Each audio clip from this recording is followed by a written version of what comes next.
just got to be patient. He's got the tools to get the job done. He's got the skill set to get the job done. There's 2.5 hours left. Yeah, but Patrick Long's got the experience of how to keep him behind him, hasn't he? He's been driving these cars for an awful long time. Patrick knows every trick in the book, and he very, very rarely makes mistakes. He's defending the inside line into the right-hander before Indianapolis, and I don't think there's any way through. Any room through there. Can Townsend Bell make a dive down the inside for Onage? He's certainly thinking about it. So he's Patrick Long again. He's just driving. He's just put in that car where Townsend Bell wants to be. Yeah, and Townsend just sold him a dummy there so that he can just cut back to the outside again, give up the entry to get a good exit. You can see he's just right on his bumper.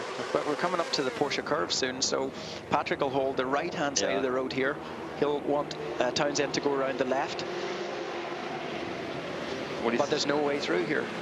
Well, he certainly earned his scholarship at Skip Barber, didn't he, Jeremy? What a great job he's doing here. Yeah, he won the big scholarship, which was a prize in the, I think it was in the Barbados Pro Series, and elected not to take it. Instead, decided to go to England to race in Formula Ford and race over in England for a couple of years in his early days as a racer. And he's a really talented and gifted young guy with a great attitude. And a couple of people put him in touch with the folks. Oh, he's pitting. Porsche, Bob Carlson in particular. There's a pit stop now for Townsend Bell, and yeah, Patrick Long was introduced to the Porsche folks. Bob Carlson took him under his wing, and that led to a factory opportunity with Porsche, which he has continued to this day. It's been a long association for Patrick Long. Very, very, and he's done absolutely everything that could be of asked for him. He's been a great ambassador for the marque, and a heck of a driver, and a great mentor for young drivers as well. The Townsend comes to rest. Townsend was my teammate in 2001 in Indy Lights. You remember that well, Jeremy? I do. He was one of the strongest teammates I've ever had, I have to say. Really strong. It was his second year. It was my first, obviously, but you know, I learned a lot from him. He won the championship. I finished third in the end.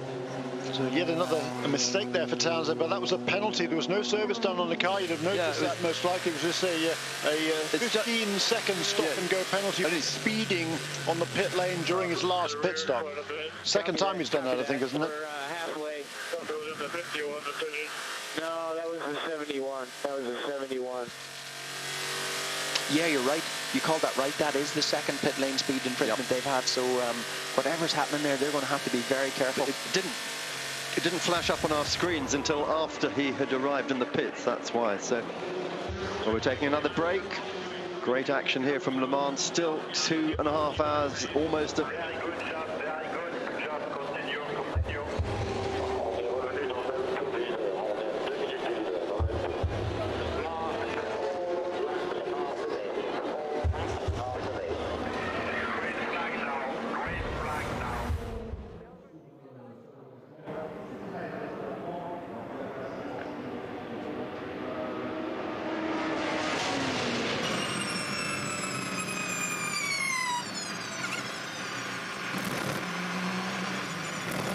Andre, you're 1.3 seconds quicker than Hartley, and gap is 2 minutes 28.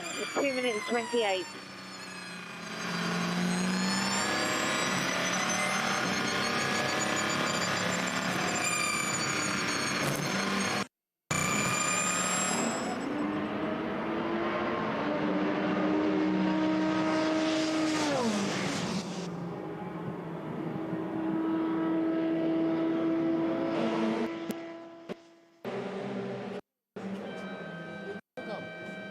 Der Gewichtsunterschied zwischen Henry und mir war so. Wollte er nicht.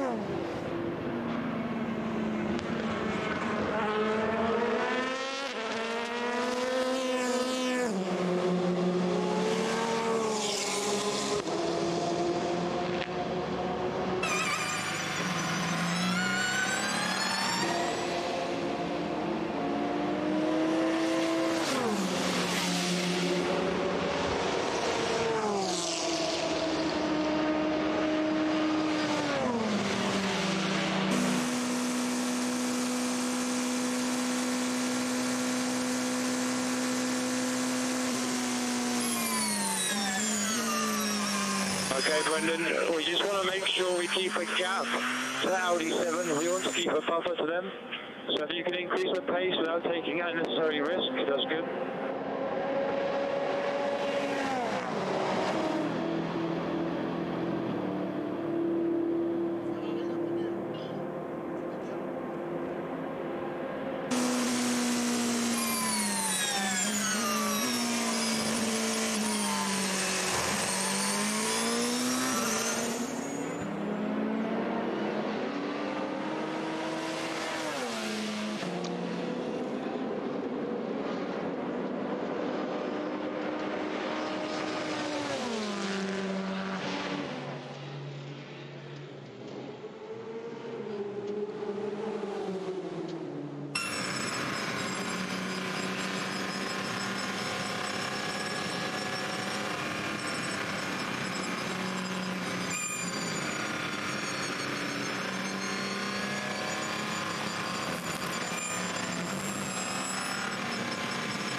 Welcome back to Eurosport, watching the number 7 car, Andre Lotterer, carving through the traffic. And at this stage of a 24-hour race, of 2.5 hours to go, you think people start to be backing off a little bit and just saving of everything. But no, there's Luca Di Grassi, and the number 8 car has just run his car's fastest lap of the race at a 3:18. He's down in 4th place. Yeah, this is a testament to the advances in technology, hasn't it, that has improved the reliability of all of these cars, to be honest. But once you were on break, Brendan Hartley's engineer just got on the radio and asked him to increase his pace because they wanted a larger buffer from the Audi of Andre Lotterer behind, and he then followed up by saying if it's safe to do so without taking risks. Yeah, because at the moment it's Earl Bamber who's leading, so Brendan Hartley effectively his wingman at the moment, protecting him from the Audis behind. But as you say, Hartley himself has got to fight off those.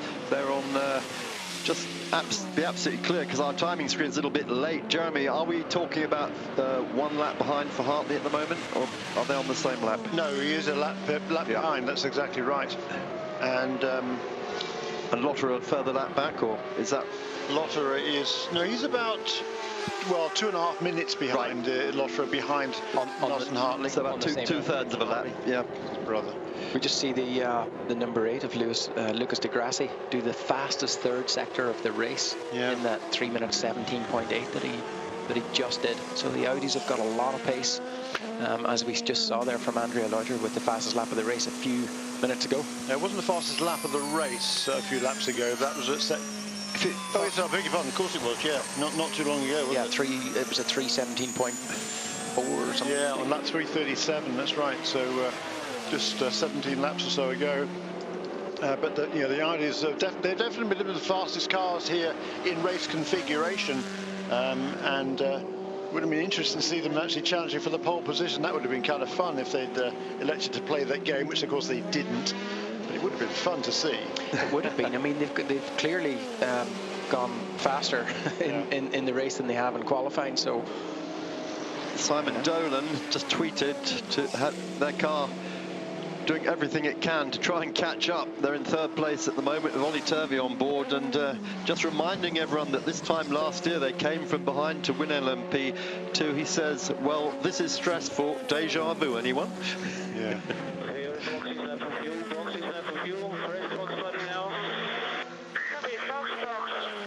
Race leader Earl Bamber then being called into the pits, fuel only, going the long way around the Patterson car. Murphy car, that's again, you know, goes the wrong side and then cuts across the road in front of him. Yeah, it's just, I'll tell you what, you've got to be really calculated when you're doing that, when you're so close to getting into the pits, because that's when something can bite you.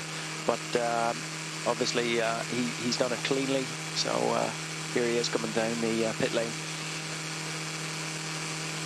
Yes, the first and third place cars onto pit lane at the same time.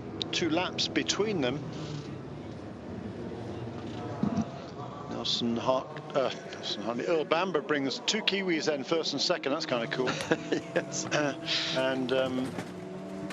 It's been a... well, they're going to take that car behind the wall, number 7 car of Andre Lotterer. Ah. I think it's the stop, I think, is on schedule. Yeah, we saw this with the Porsche, didn't we? The number 17 Porsche, where they took it in. I think it was a number 17 Porsche, wasn't it? They took it in. I've seen a whole bunch of cars go sort of briefly into the garage. Yeah, where they just might be cleaning it out. You can see that. That could be, yeah, that could be topping it up with oil. Yeah, that's what I was just thinking. Or it could be some sort of other thing involving pressure. They got grease-tight guns and things. The yellow in zone 14. That's midway between the first and second chicanes down the Mulsanne chute. So it's a full service for the number 7 Audi again. Andre Lotterer will be drumming the dashboard with his fingers in frustration there.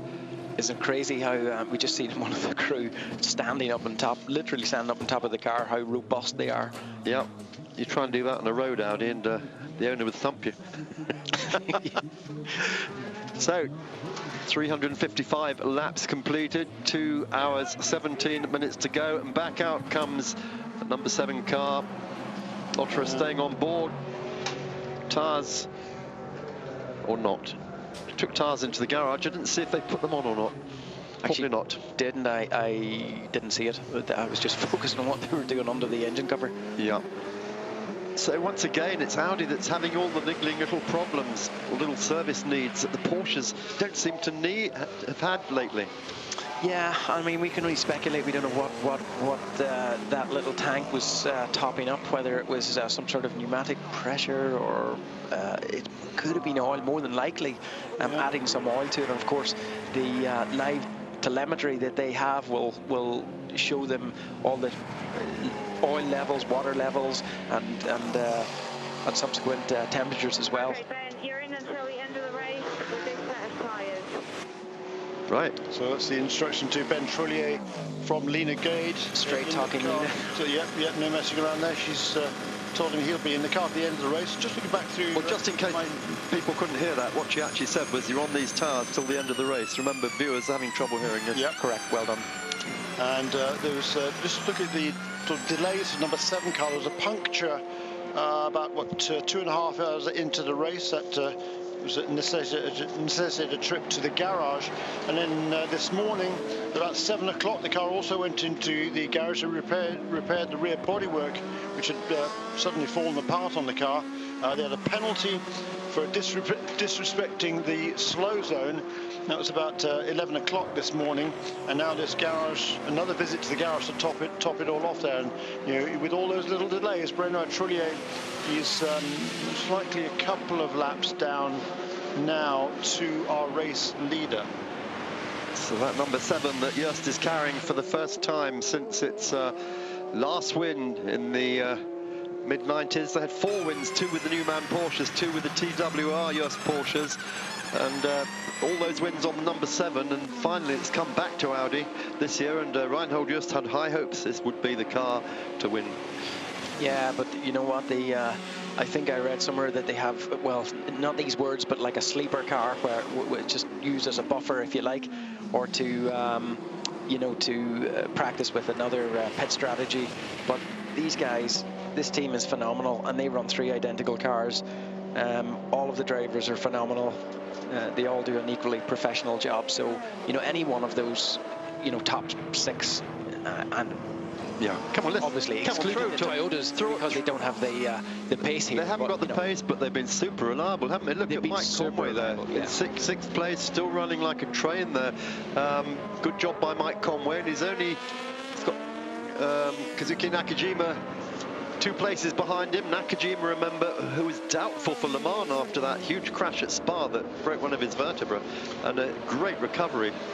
Yeah, I think you're right. I think the number 2 cars had pretty much a flawless race. They just haven't been quick enough. Number 1 car had an off for yesterday afternoon, evening with Anthony Davidson at the wheel. Box this lap. We need to fix the engine cover. Box this lap. Need to fix the engine cover. Again, that was the same. It was that car that had the bodywork problem. Okay, yeah, so that was obviously a delayed transmission there, because I don't think he would call him so close to the pit entry there. Yeah, but it wasn't just on this lap, I think. Yeah, just so people know what's happening, the radio transmissions are delayed, so it doesn't give any advantage to other teams. They can change their strategy, so they wait until what they're being told to do is passed. And you can just see Mr. Trelewy there shaking his head in disgust. Yep. They've got to fix the engine cover. Back into the garage again. All hands on deck. This car's spending more time going backwards than forwards in the last hour. That's a shame, because it takes the battle away from the front, doesn't it? And it's just handing, basically, well, I say handing the race to Porsche, but you know, it's denying us. A shame for Audi. A shame for Audi, of course. Yeah, absolutely. Yeah, good choice of words. There's a lot denying us a proper race between. A lot of people out there have come here to see a Porsche win this year. Of course, there'd be a lot of. Audi have had it their own way for years, and we're not parters in the box, but I'm just saying what people are saying in the stands, and a lot of people would love to see Mark Webber win. A lot of people have come to see that. Yeah, he's got a big following. Obviously, huge profile, but he's not the only Formula One now. Nope. We've got a current Formula One driver. Current Formula One driver, yeah. Who's actually leading the race. Who's actually out front. He's probably having a shower now, putting on a new suit, getting ready for the podium in 2 hours' time. Yeah, we were together earlier when we were saying about if they do win and Hulkenberg goes to Spielberg in Austria next week, you know, what do the rest of the Formula One guys say to him, you know? Yeah. Do they follow him next year, some of them? Well, maybe Alonso would like to. Hamilton will have been at numerous fashion shows. Vettel will be in the walls of his home, and Nico Hulkenberg will have just won Le Mans. Back out again, and that car has now had 30 pit stops, more than any other LMP1 car in the race. 27 the average there on 30. We can take another break. We've got a long way to go, as you know. Relax, get a coffee, sit down and enjoy.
Okay, Brendan, for info, Audi 7 was in the garage twice.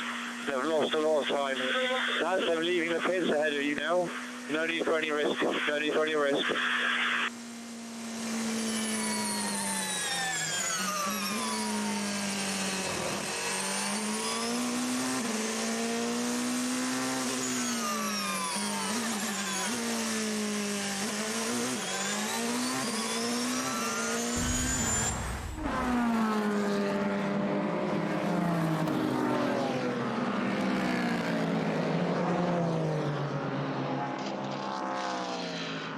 Well, you're back with Eurosport. You're just catching the end of a replay where two P1 cars squeeze Aston Martin off the track. That's the 95 car, which is running in 4th place. Christoph Nygaard on board. And just while we're in the break, Jeremy Shaw, we heard a message to Brendan Hartley from his car chief, telling him that the number 7 Audi of Trulli has made 2 pit stops in rapid succession, and his buffer is that much more secure. It certainly is. It's at least a couple of laps now. I think 3 laps. Yeah, I think it's 3 laps now from 2nd to 3rd. 357 laps completed by our race leader. That is Earl Bamber and Brendan Hartley just almost exactly 3 minutes behind in the 2nd place, and then a further 2 laps. Yeah. Sorry guys, I'm back after an unscheduled pit stop myself. Here I am. A comfort break. Was it a Comfort penalty? break. Yeah. It was speeding in the pit lane. Yep. I hope they haven't caught me. I might have to do another one. Can we be a little bit interactive for a second and just connect with our Twitter followers? Please do. There's something happening on the track. Well, just for a second, someone has, this involves us all, someone has asked us what our favourite moment of the race. What's each of us' favourite moment? Checkered flag. For you. Must remind all our viewers, Jeremy's been here since the off and has collated so much data that I'm sure he could sell the intellectual property rights of it to any team in the pit lane for next year. And for me, it's that magic hour, the moment that dark becomes light. And just... Driver, tires and fuel. Driver, tires and fuel. Did you catch that? I did. That was to Jordan Taylor. Yep. So you're just expecting him to say driver, tyres and fuel plus the dog. The dog. The dog. Yeah, Yeah. Fonzie has to come out. So to finish the question, my favourite moment, that magic hour in the morning when we're on air and you're just coming from out of the dark into daylight and seeing who's survived the night, and that we've survived the night, that's a good thing as well. Yeah, that's true. And you? And to see Jeremy, that he was still breathing when we came in. Yeah, I don't know if everyone realises, Jeremy has not left the cabin here, has not taken his headset off since the race started 3 o'clock yesterday afternoon. That's a stretch. I've certainly left the. I have left the cabin. Well, done it before without leaving, but no, not this time. I think and my favourite moment was, I think, back there when my 2 mates, Patrick Long and Townsend Bell, were having a good old ding-dong. And unfortunately, the pit stop put paid to the second ding-dong that they were going to have. But just real good, hard battles like that, hard and fair racing, and I think that's what everybody likes to see. So in comes Jordan then, loosening his belts already, ready for a driver change, as we heard his team tell him. And once again, the Ferrari and the Corvette pitting at exactly the same time. Tony Belander just a little bit ahead of him. Of course, the last time, as we can see from our screens here, the Ferrari had a 13-second longer stop, or longer time spent in the pit lane, which also includes the stop. But Ollie Gavin is getting in. Yeah, and came in 13 seconds ahead, interestingly. And just, you see there in that Pratt & Miller built Corvette there that the steering column was sitting up. You might, the viewers might see that it's at a funny angle. That's actually tilted up to allow the driver to access the car more quickly, and then it drops down because they've got big crash bars that they've got to climb in past, and that's just for easy in and out. And the other thing you'll see, they're building the new version of this car already, and that car will be built with the mandatory roof escape hatch to extricate drivers who might have a spinal injury. So with an eject button for next year, and the following year, all GT Pro and AM cars, GT Pro cars will have that, and GT AMs the following year. Our Porsche GT America has that. Right, I think you're ahead of us on safety generally. Hans devices came in long before here, didn't they? Yeah, I first wore one in Indy Lights in 2001. Yeah. Great device. So what we need to do is replace Jeremy with Sir Richard Attenborough. It's becoming an animal programme, this. We've got 2 Kiwis and a froggy leading the race. So.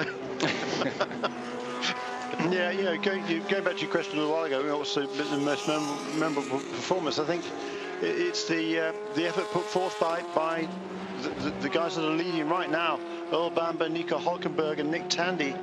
Okay, Nico Hulkenberg is an established star. He's not driven for one of the top teams in Formula One, but he's widely acknowledged as an absolute superstar. He's won at every level on his way up through the sport. But Earl Bamber and Nick Tandy, those are names that will not be familiar to very many people at all.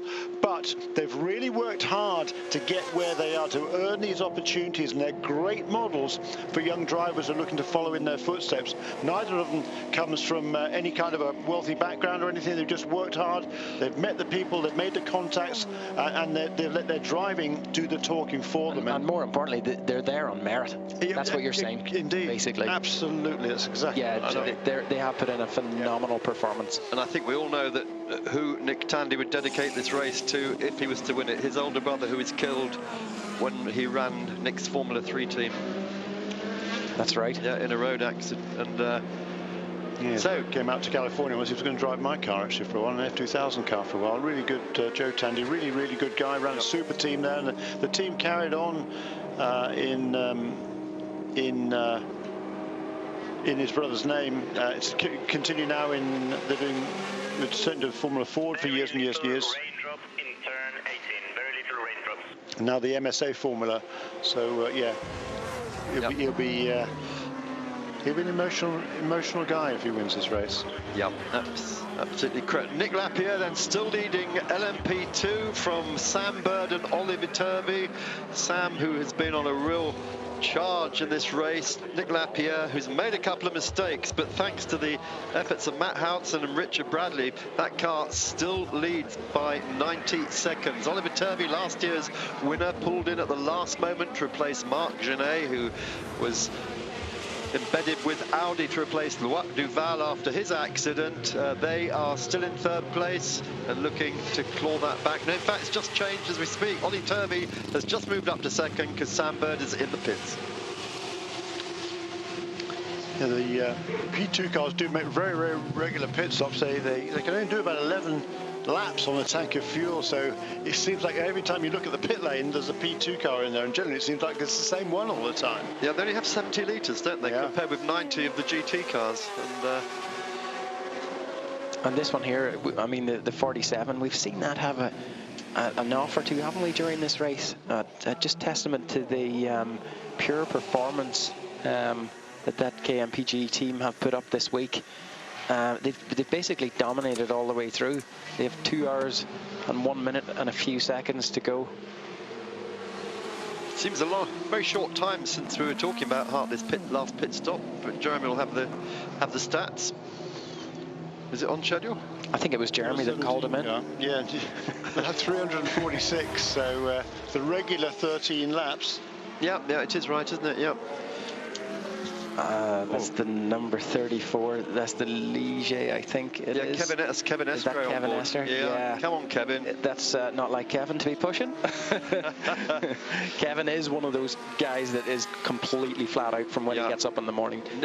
He doesn't leave any stone unturned, as you can see. Look, he's turned every one of those. He's a Le Mans rookie, but he's raced at Le Mans before. He raced at Le Mans. French GT on the Bugatti circuit, of course. Yeah, but he raced the Super Cup race here last year, or the Carrera Cup race, and in fact was leading it until I think he got a puncture or something. That's right, had a puncture right on the, was it the penultimate lap, and he'd had such a good lead. Yeah, my mate Ben Barker won it.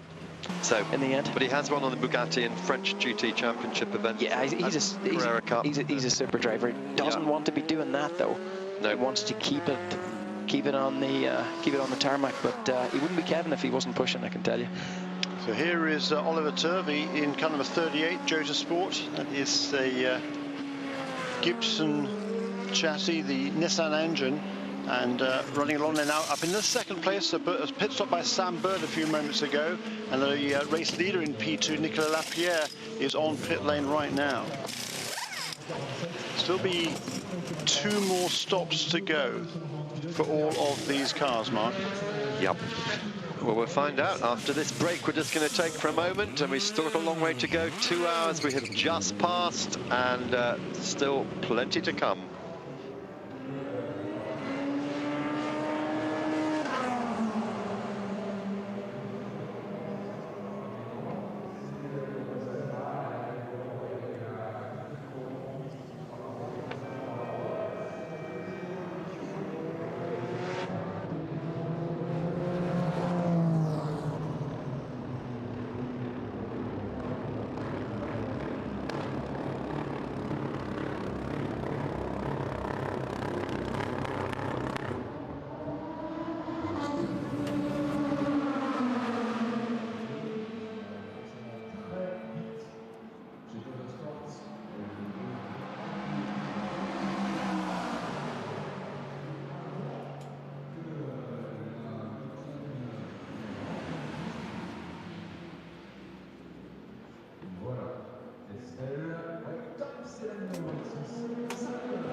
2 hours to go in the 83rd running of the Le Mans 24 hours, and everything to play for in all the categories. LMP1 has been an amazing battle since the flag dropped at 3 o'clock yesterday afternoon.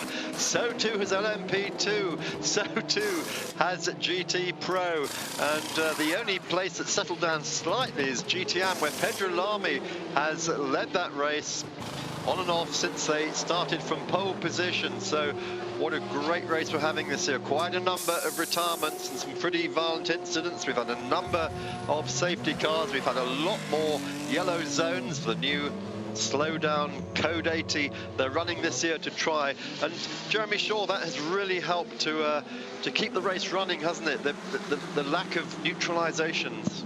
It has. It's kept the flow going very, very nicely indeed. I completely agree with you. And even with some fairly major work to be undertaken out on a racetrack, they've been able to race at least around 9/10 of the racetrack. It's been a super spectacle.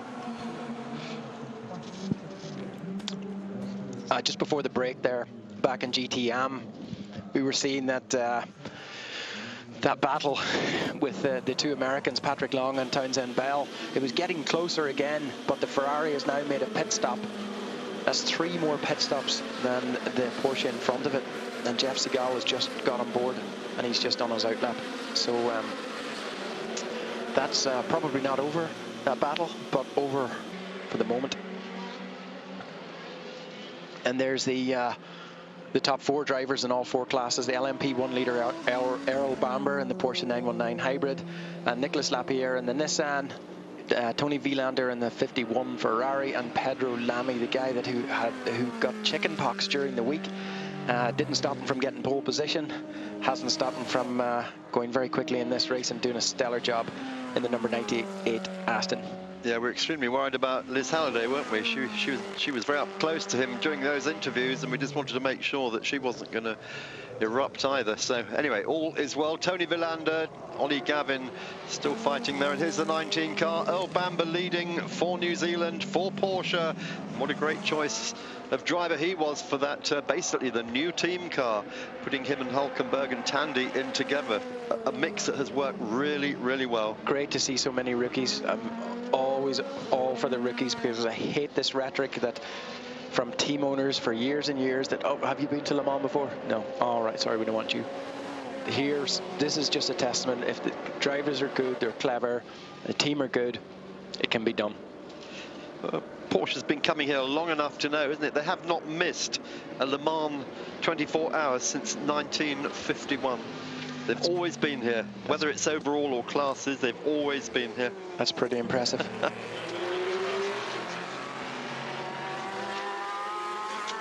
Hey, and two Le Mans rookies in Nico Hulkenberg and Earl Bamber. Nick Tandy's been here a couple of times before, but you know, he's still not at the sharp end, of course. Not at the sharp end, yep. not in a prototype.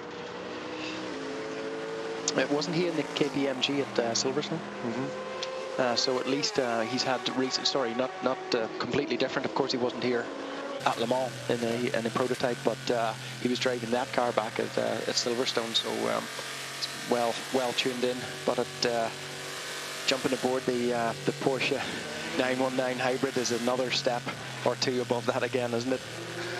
Lovely onboard shot here from the 64 car, the Corvette, I should say, of Ollie Gavin. Just exited the Porsche curves, now making his way up towards towards us, actually, at the Ford chicane.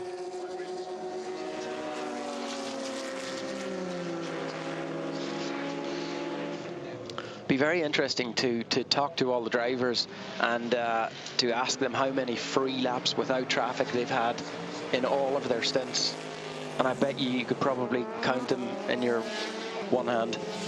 It's always you know, traffic, lap and other traffic, huge closing speeds, as we see, and a lot of traffic management, a lot of pressure on the drivers. But of course, the driver is never happy with even his fastest lap, because he always thinks he can go faster. Yeah, well, we heard that earlier from one of the drivers. I forget who it was now. Was it Nico Hulkenberg? I think it was Nico Hülkenberg when he was told, right, you're in the lead, and basically everything's good, and he said, I've got understeer. Yeah, that's a Formula 1 driver, isn't it? You know, yeah, but I mean, you know, it's a driver that only shoots for the best, and it's a very talented driver. Yeah. Is that the Ferrari? Yeah, it's one of the backmarker ones, isn't it? The speed difference there was quite impressive, wasn't it? So, oh, that's Wielander's been wheeled back into the garage, so obviously there's some sort of problem. Second place car in the GTE Pro. Right, this is not good news, is it, for AF Corsa? This was. This, of course, was the Pro leader. Yeah. A lap ago. As soon as he came into the pits, Ollie Gavin went past him. There's Jimmy Bruni then helping out, seeing what the problem is there. Remember, all hands can help out here once the car's in the garage. They're shouting in Italian, so it's a bit difficult for us to translate. And they're working on the back of the car. And what's at the back of the car? The engine, the gearbox. Yeah, they're saying fix it, to paraphrase. Jimmy Bruni there.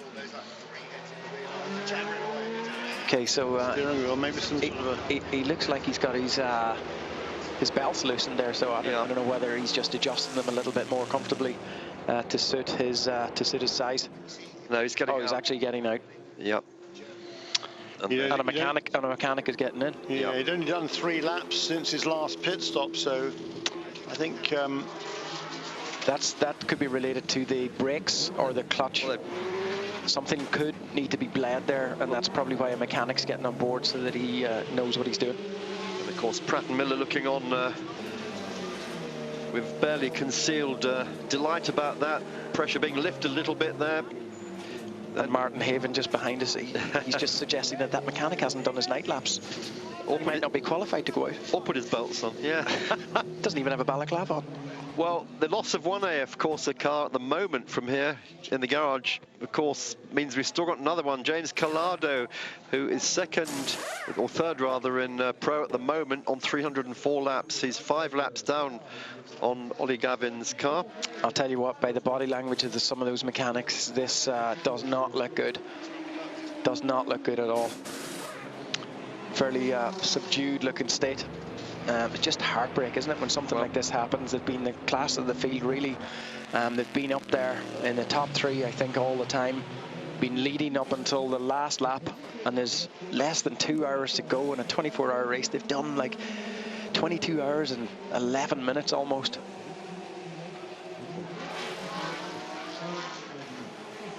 It does look a bit terminal, doesn't it? They're bringing cars in off the pit road. And of course, they're doing all this. They've probably had very, very little sleep as well. So that's just to add more pressure to them as we get a lovely slow-mo. Don't go over the curb. That is just... Well, it's the last shot. Last shot we're going to see that car moving, perhaps. Potentially. Potentially, yeah. Let's hope not. Well, while they work on the AF Corsa car, but not too hurriedly, it looks, in the garage. We're going to go for a commercial break. It's Porsche at the sharp end from Audi and Audi. It's KCMG leading LMP2. It's Chevrolet.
Okay, another P1 coming. You'll be clear after him. Is the Ferrari still in the box? Yep, still in the box.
Busy workers all over this number 51A, of course, of Ferrari, the car that was the LMP Pro class leader. We saw a view from on board of Ollie Gavin's Corvette. There you can see Tommy Milner sitting on the chair, Jordan Taylor on the floor, his co-drivers, his teammates. We saw the Corvette passing this car out of Arnage, and it went then straight into the garage. The 51 car now drops to second and is in danger of dropping to third. There's our LMP2 leader, but behind, importantly, is that multicoloured Ferrari. That is the 71A, of course, a car of James Collado, and as he crosses the line now, he should be promoted to second in the GT Pro class. Behind them in fourth place, Christopher Nygaard. Still 3 laps. A couple more laps. Oh, sorry, hang on a minute. Yeah, Christopher Nygaard, another couple of laps further back. So they've got a little bit of time. But there was a lot of work going on the back of that car. They're also looking at changing the front disc and full service. I mean, it's a ground-up restoration, chassis off job. We're joined in the booth, Martin Haven and Jeremy Shaw, by Chris Hebert, who was in with us yesterday, and delighted for Chris to be able to come back. How was the night in the campsite on the airbed, by the way? It was good, yeah, terrific actually. Got some good sleep. I'm yeah, excited to watch the end of the race and see how it all unfolds. So in terms of, let's just explain, this time last year you were part of the Toyota team, part of their lead aerodynamicist, but compared to working a race, how does coming here on a busman's holiday and watching a race sort of shape up? This time last year we were all distraught at about 4 o'clock in the morning when the 7 car went out with electrical failure, and that was game over for us. The 8 car still brought it home in third place, but there was really no compensation for what we'd come for with the quickest car that year.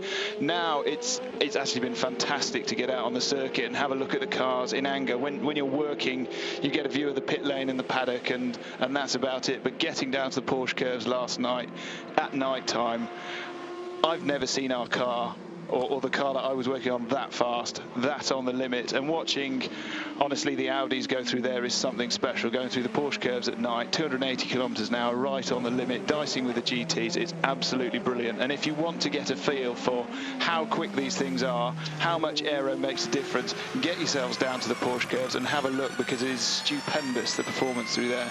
Quite frankly, even though you're behind a substantial concrete wall, for the first couple of cars past, it's quite terrifying.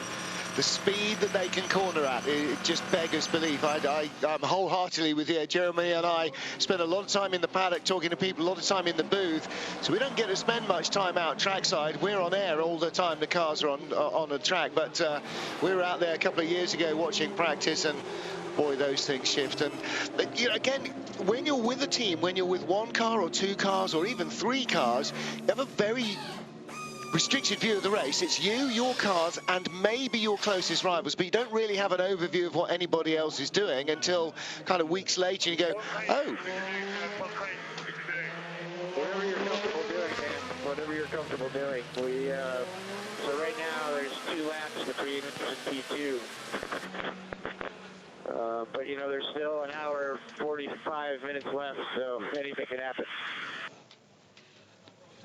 That's a pretty good call. Full Grand Prix distance left, and that's, you know, for any racing car, it's still a long way before the flag. It is. I mean, we can see how the Vilander car has been bitten.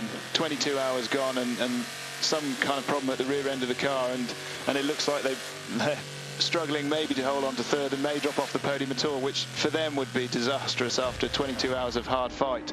Well, Corvette know where that came from. The original C5 had real problems with the rear end. It used to eat differentials. When the C6 came along, that was completely cured, and now this thing is as rock solid and bulletproof as you can make. And you know, this is all part of a racing program. You start with what you think is good, and then you fix the bits that weren't quite as good as you thought, and you move on, and then you expose the next weakest link. It's a never-ending process, right? Absolutely. Testing is like that. There's no substitute for putting miles on the car pre-season, because if you don't, when you find the first thing that breaks, then you fix it. It's a chain reaction. Then you find the next thing that breaks, and then the next thing, and you go through all the weakest links sequentially until you get a car that can, in Toyota's terms, could do 10,000 kilometers before they would say, yes, that's ready and fit to go racing. So pre-season, they're doing 20, 30,000 kilometers around Paul Ricard, around various other circuits. But until you get here, you never really know. You try and do, we used to do 36 hours straight testing and see if we could get the cars to the end, and you think you've done pretty well, and then you come here and 14 hours in last year that we had an electrical problem. Yeah. You can never predict it. It always bites you, and there'll be people here. We've got an hour and 40 minutes to go. We're most of the way through the race, but you can bet your bottom dollar there'll be people up and down that grid, up and down that leaderboard, who will get bitten in the next hour and 40. Well, listen, Jeremy Shaw, this is one of those races where the attrition rate traditionally should be really high. This year seems to have been remarkably low. A couple of Porsches we've lost that have set fire to themselves for reasons we're not yet sure of. 3 or 4 cars out of the, 8 that have retired, in fact 5 or 6 of the remaining cars, are because of accident damage. There's not been a lot of mechanical frailty. We're starting to see it creep in now, maybe, but this is nearly the end. I seem to remember saying that around about this time last year, actually. Just to watch all the wheels. It's some difficulties towards the end. But no, I mean, the whole reliability of the sport, the cars in general these days, whatever the series is astonishing. If you'd have dreamt that we'd get this level of reliability 15 years ago, let's say, you'd have got laughed off the park. You know, these races were driven at, what, 80%? Maybe 90%, and you know, for a few laps at the end, if there was a battle going on, maybe a bit more than that, but by then the car was pretty much on its last legs in any case. So this is just a flat-out sprint race for 24 hours. I mean, it's kind of, it is a cliche, but it's a fact. That's the way the races are won and lost. And ever more so every single year. Now, when we were looking at the car from the front, Chris, we were kind of trying to work out what they were doing at the back. They were under both sides of the back, which doesn't suggest a suspension breakage, it suggests transmission. And sure enough, there are trays full of gears there, so they're having to rebuild the gear clusters. Now, you know that's not a quick job, but you know they've got an hour and 40 minutes. They want to get out, and if they're out in an hour, they'll make the flag. They might even be 4th or 5th in class, but it's making the flag, you know, now. And you talked about the disappointment when the car fails, but then, okay, this place is not going to beat us, because you can pack up and just pull the shutters down and, okay, yeah, whatever, forget it, we're done. But you've just got to try and get the damn thing back out to the flag now. Absolutely. You've seen plenty of people actually in the kitty litter, in the gravel traps, but they do absolutely everything they can to get it out of there, get it back to the pit box and fix it up, whether they're first or whether they're 15th. You get back out there and you finish at 24 hours, because that is the primary aim. And we've heard Nissan saying, look, we just want to run and run and run and get a car to the finish. And there's one coming into the pits now. It's still going. And it's still coming back to the pits, and they're still saying, not yet, keep going, push it back out, go, fix another bit and move it on. And, you know, for them, it is a massive learning curve. But, I mean, one of the things I suppose about this race, first of all, it's got the prestige and everything else, but, you know, other races have prestige. This has got a lot more, but you didn't just arrive on Friday, test, qualify, race. You know, a lot of these people have been here for 3 weeks. Now, when you put that much amount of time in one concerted effort into this damn race, that's when it really starts to grate, when it's not looking like it wants to let you finish. And that's why it's so important for everybody here to get whatever's left of their car over the line, because you've been here for 3 weeks sweating blood, waiting for this moment, and you're not going to let some stupid trifling gear cluster get in your way. Looking here at the Motorsport car, currently lying third in class. Last year's LMP2 class winners, of course. Ollie Turvey at the wheel, chasing Sam Bird. He's second in the Ligier, and Nico Lapierre leads in the number 47 KCMG Orica Coupe. Two coupes leading the Open Gibson prototype. That's a new chassis, but the last year for Open prototypes here at Le Mans. And just 53 seconds between the first and second place cars in that class, but between second and third, it's coming down. 6.4 seconds now only between Ollie Turvey and his fellow Brit Sam Bird.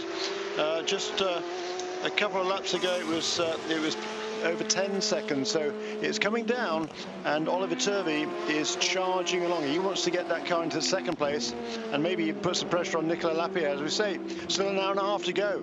Well, Lapierre's an experienced campaigner, but then so are the guys that are right behind him. Sam Bird, lots of single-seater experience, Mercedes Formula 1 test driver. Ollie Turvey, again, a very experienced sports car racer now. McLaren F1 test driver. Exactly, despite the fact they're like 24, 25 years old. These guys have got a lot of miles under their belt, and that's not counting the decade they spent racing karts as well beforehand. So there is Birdie's car. Two blue lights flashing. Blue means that it's in the LMP2 class. Two lights means it's second place, and if you see shots of the blue and silver coupe, that'll have a single blue light on the side as the LMP2 class leader. Christian, when you're at the side of the track, you get all the noise, all the smell, all the atmos, but actually just those little leader lights, as something blazes by, you go, oh right, okay, he's the class leader. You know, it's just a little bit of extra information. It's a really nice innovation that helps the fans at the track understand what's going on. Should be okay to stay on slicks, but it will get a bit slippery. Ben, any rain yet around the track? It should last another 2 minutes. Okay, well, that's very interesting. Leader Gates saying that it's going to be a 0.5 level of rain, whatever scale that is, whether that's inches or millimeters, but they are expecting rain and stay out on slicks. I'm here with Simon Dolan and Mitch Evans, who are eagerly turning around and watching that screen because Oliver Turvey is in the car and he's chasing down the next placing, and he's taking a lot out each time. That would be for second place in LMP2. Yeah, I mean, if there's anyone in the car you'd want now is Ollie. He's doing a fantastic job, and you know, our car's good on his tyres, so hopefully they're going to last. I think the G-drive's got to change, so if we can't get him there, maybe we can jump him in the pits. And yeah, it's going to be another stressful couple of hours, I think. Well, stressful in the right sort of way, of course. And Mitch Evans, this is your first Le Mans. You're only 20 years old. This is so exciting for you. You might actually be on the podium at your first Le Mans. How does that feel? Yeah, it's been a bit of a roller coaster race. It's very, very special to be here. I've always wanted to take it off the bucket list, and you know, to do it with such a great bunch of guys, you know, privateer team. It's been great to drive alongside Simon and Oliver. But the nerves are up, the tension's building. Hopefully Ollie can bring it home, and obviously we want a podium, but we want to win as well. So we're going for the win, and we'll see what happens. Well, it's a great battle. Good luck, guys. Hey, shoot for the stars. If you fall short, at least it was a great ride, and you'll end up second or third here. And for a 20-year-old to be ticking Le Mans off his bucket list, you don't tick Le Mans off your bucket list. What he doesn't realise is he's just been hooked, and Le Mans will reel him in next year and the year after, and any other year it thinks he can get him into anything approaching a decent drive. We just saw the leader stopping as well. Wonder if Nico Hulkenberg in the car is contemplating it with an hour and 33 minutes left. That's pretty much a full Formula 1 Grand Prix he's now just embarking on, and for everybody else, this is almost the final nail in the coffin of the Le Mans 24 Hours for 2015. No dramas for the 19 Porsche. Teammate Brendan Hartley in second place, still flying on with Audi's third and fourth, but the erstwhile GT Pro leader is looking like it's going to drop all the way down the leaderboard here.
different scenario. I mean, last year,